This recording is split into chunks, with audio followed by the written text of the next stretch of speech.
Құрметті көлік және байланыс саласының қызметкерлері, осы жексенбіде болатын сіздердің кәсіби мерекелеріңіз көлік және байланыс қызметкерлері күнімен сіздерді шын жүректен құттықтаймын.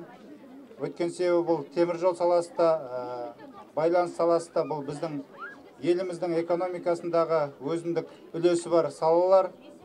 Қазақстан теміржол ұлттық компаниясы бұл біздің еліміздегі үлкен, ұлтымыздың үлкен корпорациясы болып есептеледі және бүкіл әлемдегі ең атақты 10 компанияның құрамына кіреді. Егер қарап отырса, корпорацияның соңғы кездегі жолаушыларды тасымал жөніндегі көлемі де көбейіп келе жатыр. Соңғы кезде елбасының Қазақстан стратегиясында қойған тапсырмасына сәйкес қазіргі күнде үдемелі индустриялық бағдарлама жүзеге асып жатыр. Өздеріңіз білетін қаламыздағы индустриялық паркте қазір локомотив құрастыру заводы, тальго вагон құрастыру заводтары жұмыс жасап, олардың өнімдері тек қана біздің Қазақстанда емес, біздің локомотивтердің барлығы да, вагондардың барлығы да шет жаққа қарай шығып жатыр. Сондықтан құрметті осы саланың қызметкерлері, сіздердің осы ауырда қиын еңбектеріңізге тек қана табыс тілеймін.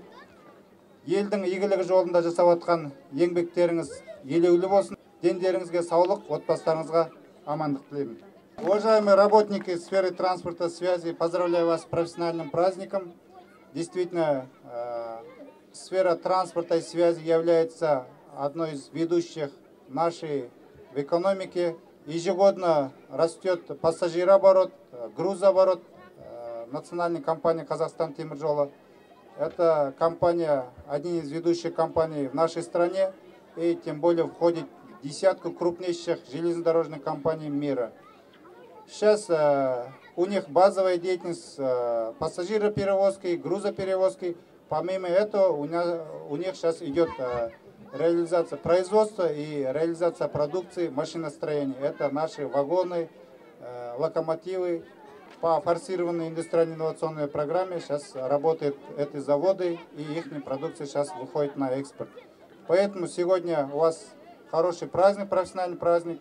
Вам желаю крепкого здоровья, благополучия и процветания. С праздником вас!